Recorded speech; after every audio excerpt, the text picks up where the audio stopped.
nos salutations aux internautes de Disport TV. Nous sommes à Keur Jaraaf, là où s'entraîne l'équipe Fagnon de la Médina. Nous sommes avec le directeur technique du Jaraaf, M. Cheikh Sidiba, qu'on va laisser se présenter. Bonsoir, Cheikh. Bonsoir, Cheikh Sidiba, directeur sportif du Jaraaf.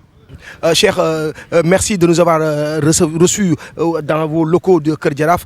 Nous sommes en fin de saison au Sénégal, mais pour le Jaraaf, ce n'est pas la fin de saison, c'est le début de saison. Est-ce que Cheikh peut revenir sur le bilan de la saison passée? Le bilan de la saison passée, je pense qu'il y a eu plus de hauts que de bas. Et malheureusement, on avait des objectifs de gagner un titre et ça n'a pas été fait. On s'est battu jusque pendant les dernières journées pour être champion du Sénégal. Malheureusement, le titre est allé vers Tenguet, qu'on félicite au passage. Et pour la Coupe du Sénégal aussi, malheureusement, on a été éliminé en demi-finale de Coupe du Sénégal par Féru de foot. Et je pense que c'est la vie du football. Et on avait de grosses ambitions la saison dernière avec pratiquement, je pense qu'on peut dire, on avait l'une des plus belles équipes du championnat. Et malheureusement, il y a des matchs où on a fait de contre-performances qui nous ont valu la perte du titre de champion du Sénégal. Et là, on essaie de se refaire, de gommer nos lacunes. Et je pense que cette saison sera encore meilleure que la saison prochaine. Mais la saison passée, il y a eu des hauts et des bas. Malheureusement, à la fin, il n'y a pas eu de titre au bout. Et je pense que ça a été une déception. Parce qu'avec le groupe qu'on avait, il y avait de la qualité et il y avait de la qualité dans le groupe. Et on pensait qu'on pouvait aller au bout et aller chercher un titre. Une déception, vous l'avez dit, parce qu'il y a des matchs que vous devez gagner, vous ne l'avez pas fait. Il y a eu des contentieux qui sont venus plomber le championnat du Sénégal. Mais si on revient sur les matchs, tel qu'un match qu'on peut citer, le match de Jaraaf Diamono de Fatick, est-ce que ce match-là vous reste toujours à travers la gorge? Oui, tout à fait. Je pense que ça a été un match amer. Je pense que c'était un match où le Jaraaf avait la possibilité de gagner ce match, surtout à domicile au stade olympique de Ngor, au stade municipal de Ngor.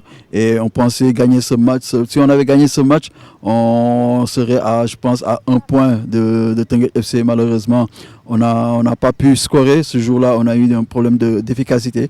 On a eu un problème d'efficacité offensive. Et on a pris un point qui a été insuffisant pour le titre de champion. Quand même, on a vu dans cet effectif du Jaraaf des joueurs qu'on attendait, qu'on n'a pas vu. Je peux citer Yabar Seye, l'ancien capitaine de l'AS Douanes. Est-ce que vous pouvez revenir sur ces cas? Ouais, je pense que ça fait partie de la vie d'un groupe.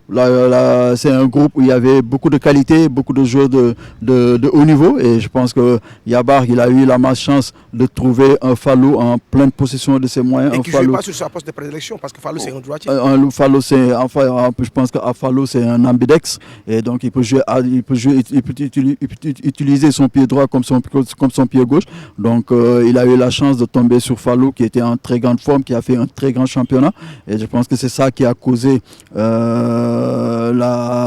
fait que Yabar n'a pas joué cette saison. On n'a même pas vu figurer sur les faits de match. Oui, s'il y a eu quelques matchs, deux matchs où il était sur la feuille de match. Malheureusement, il n'a pas pu jouer et on sait ses qualités. Il n'a pas été capitaine de l'AS Douanes pour rien du tout. Et malheureusement, c'est la loi du football, c'est le football qui est comme ça. Et en plus, il est venu, l'équipe gagnait, l'équipe était en place. Donc c'était difficile pour le coach de changer des joueurs à certains postes. On devait continuer à faire dans la continuité. Je pense que c'est ça qui a fait. Ça a été une malchance pour lui, mais on connaît ses talents. Pourquoi on est allé le chercher à l'AS Douanes? On connaît qu'il a beaucoup de qualité. Malheureusement, c'est la loi du football et c'est tombé sur lui. Le Jaraaf qui perd en demi-finale de Coupe du Sénégal au stade Alboury Ndiaye de Louga. Disport était présent, un match que vous avez dominé de bout en bout. Vous n'avez pas eu la réussite. Est-ce que vous pouvez revenir encore sur ce match? Bien vrai que les juniors vous ont donné cette coupe de consolation, si je peux l'appeler comme ça, en gagnant la finale de Coupe du Sénégal junior. Oui, tout à fait. Je pense que si on se remémore cette demi-finale de Coupe du Sénégal contre Féru de Louga, je pense que ça a été un non-match. Je pense que c'était un match attaque contre défense. Malheureusement, dans l'efficacité, on n'a pas été performant. Et quand tu n'es pas performant offensivement, tu ne peux pas gagner un match. Donc on est allé au tir au but et on a eu de la malchance. On a raté un tir et Féru a marqué tous ses tirs. Je pense que c'est ça qui fait le charme de la coupe. dans tous les pays, mais ça a été une grosse déception. Ça a été une grosse déception parce qu'après avoir raté le titre de champion du Sénégal, on pouvait espérer se consoler avec cette Coupe du Sénégal qu'on avait gagnée un an plus tôt. Et on avait bon espoir de garder cette coupe. Malheureusement, les dieux du football n'étaient pas avec nous. On est passé à côté sur le plan offensif. Et je pense que maintenant, tout cela est derrière nous. On regarde devant nous, on se prépare pour la suite, Inch'Allah. Les dieux du football n'étaient pas avec vous. La saison 2023-2024 qui est épuisée.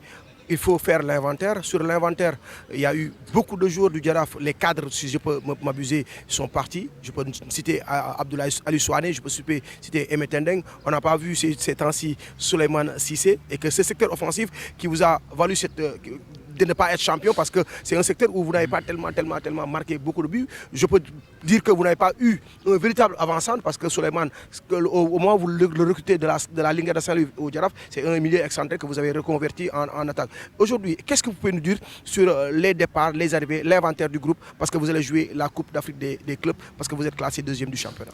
Oui, tout à fait. Je pense que la saison dernière, tout le monde a vu qu'on avait beaucoup de problèmes sur le plan offensif. Je pense que si on avait cette efficacité offensive, le Jaraaf aurait gagné le championnat depuis longtemps, depuis plusieurs journées avant la fin. Et en Coupe du Sénégal, on l'a vu lors de notre demi-finale, le problème offensif qu'on a eu. On a eu raté beaucoup d'occasions de but. Je pense que c'est un secteur du jeu où on s'est beaucoup... on a essayé de se renforcer sur ce secteur du jeu, essayer de trouver des joueurs qui peuvent nous marquer des buts. Je pense que si tu as... Vous en avez trouvé? Ouais, on en a trouvé certains, mais jusqu'à présent, on est en train de parfaire. Parce qu'aujourd'hui, il y a une polémique qui est survenue avec Almami Motofal, qu'on a dit qu'il a signé au Jaraaf parce qu'on a vu sur votre plateforme. Mais le Dakar University Club qui vient de sortir un communiqué pour dire qu'il est toujours un joueur de Dakar University Club. La semaine passée, c'était avec Serigne Mokhtar Kouyaté avec Tenguet, mais ça s'est réglé. Qu'en est-il de ce gosse? Oui, je peux confirmer que Almami Motofal a signé au Jaraaf. Et là, je le confirme. Maintenant, tout ce qui se dit, c'est surtout administratif. Et moi, le côté administratif, c'est pas à moi de gérer ça. Il y a des gens compétents qui gèrent ce secteur. Et moi, je leur laisse. Et j'ai confiance en eux. On a eu le cas de Mokhtar Keïta, il y a eu beaucoup de bruit. Finalement, on a vu comment ça s'est terminé. Et espérons que ça se termine la même chose avec Almami Motofal. Sur quoi? Est-ce que c'est Malik qui parle avec Cher, j'ai besoin de tel profil? Ou bien est-ce que c'est la directoire du club qui va aller chercher le profil? Comment ça s'est passé pour le recrutement? Ouais, pour le recrutement, je pense qu'on fait ça en toute intelligence. Je pense que la force de ce club, c'est qu'on travaille en collectif. D'accord, il y a plusieurs personnes à des postes spécifiques, mais on travaille en toute intelligence. Malik, il liste ses besoins. Et moi, et aussi, surtout le président aussi, il met la main à la pâte, et Youssou Diallo aussi. Et je pense que c'est surtout ça qui fait la force du Jaraaf. Le Jaraaf, c'est surtout le collectif qui prime. Et aujourd'hui, d'accord, le plus gros du travail est fait par moi, qui va à la recherche de joueurs capables de renforcer cette équipe, mais aussi avec l'aide des autres aussi, du président du club, de Youssou Diallo et des autres dirigeants aussi. Chacun y apporte sa pierre à l'édifice pour avoir la meilleure équipe possible pour essayer de faire une très bonne saison. La semaine passée, Disport s'est amusé en mettant le curseur sur Tenguet FC avec les nouveaux recrues, en classant les joueurs par poste, du gardien au centre avant, en passant sur tous les secteurs. Aujourd'hui, ce matin, avec le Jaraaf, on a essayé de faire ça, mais on a eu un blocage au niveau des gardiens. On n'a pas vu un gardien au niveau de votre recrutement. Un gardien, oui, parce que là, on est en discussion. Vous n'êtes pas dans le besoin? Si, on est dans le besoin parce qu'actuellement déjà on a que deux gardiens, Cheikh Londo et Abdoulaye Diakhaté. Donc il nous faut un troisième et même peut-être un quatrième. Donc on est en train de négocier, de discuter. Je suis en train de négocier avec un très grand gardien et espérons qu'on puisse avoir un accord avec lui. Et je pense que s'il arrive à signer, s'il arrive à signer avec le Jaraaf, je pense que ce sera un très gros coup pour le Jaraaf. Ce sera un gros coup pour le Jaraaf pour booster la concurrence même, je ne vais pas l'appeler comme ça parce qu'on a vu sur le banc le retour d'Abdoulaye Gueye qui était là lors du sacre en Coupe du Sénégal et qui était parti au Niambo de Louga, qui est revenu sur le banc. Sur l'organigramme du banc, comment ça va se passer? Ouais, ça, je laisse ça le soin à coach Malik. Je pense que c'est lui qui va faire son organigramme et après il va me le communiquer. Mais je pense que ça c'est sa décision personnelle et je la lui laisse. Peut-être s'il me demande des conseils aussi, je lui donnerai mes conseils, je lui donnerai mon avis.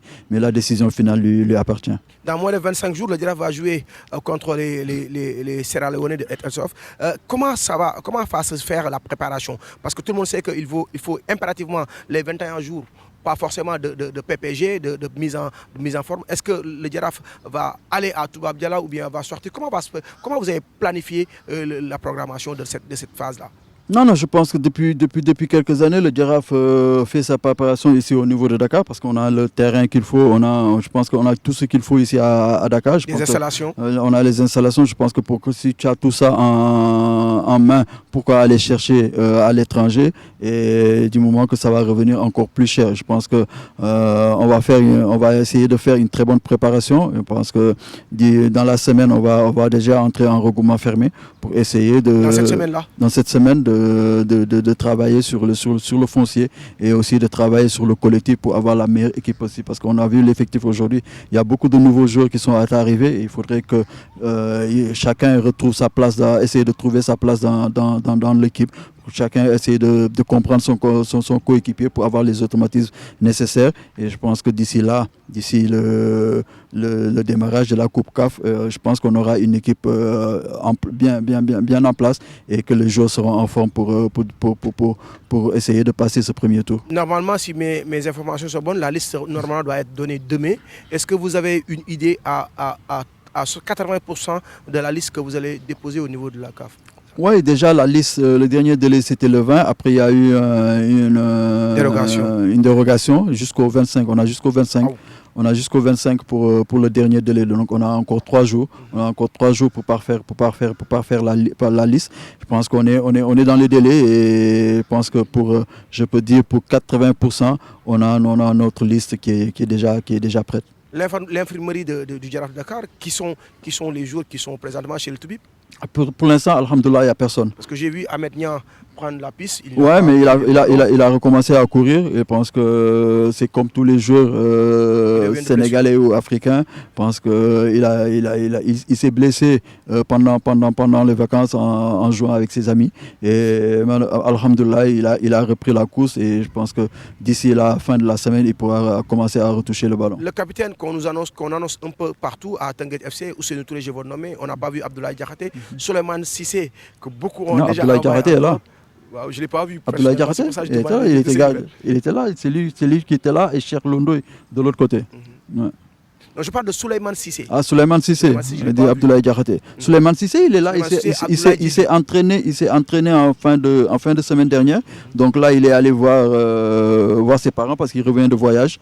Il est allé voir ses parents à Tambokona, mais il est toujours là. Il s'est entraîné vendredi. Abdoulaye Diédhiou, il est blessé. Il est actuellement, il est en soins et en rééducation. On peut s'attendre à ce que le Giraffe trouve des sparring partners ou bien un sparring partner avant le déplacement à Freetown? Oui, bien sûr, on est obligé parce que je pense que faire la préparation sans jouer de matchs amicaux, je pense que il y aura un manque et on va essayer de trouver des matchs amicaux avec certains adversaires. Ce ne sera pas facile du moment que beaucoup d'équipes sont en vacances actuellement ou bien certaines viennent de reprendre les entraînements. Mais on va essayer de trouver des solutions pour avoir de bons sparring partenaires, pour avoir quelques matchs dans les jambes avant d'aller à Freetown, Inch'Allah. Vous avez une idée sur l'équipe que votre adversaire? Est-ce que vous avez commencé les séances vidéo par rapport à l'adversaire? Oui, on a commencé de visionner quelques matchs, surtout la finale de la Coupe de la Sierra Leone passée où cette équipe a joué la finale.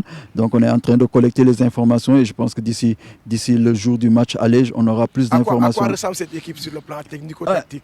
Comme toutes les équipes anglo-saxonnes, je pense que là-bas c'est une colonie anglo-saxonne. Je pense qu'aujourd'hui ce qui fait la force de cette équipe c'est le fighting spirit et donc le kick and rush. Je pense que c'est une équipe qui balance beaucoup, qui joue beaucoup sur le physique et on va essayer de tout décortiquer pour avoir la meilleure analyse possible et essayer de les contrecarrer pour essayer de faire un match aller où on pourra faire un résultat positif. Donc on dit que le match risque d'être délocalisé à Liberia ou bien à Accra.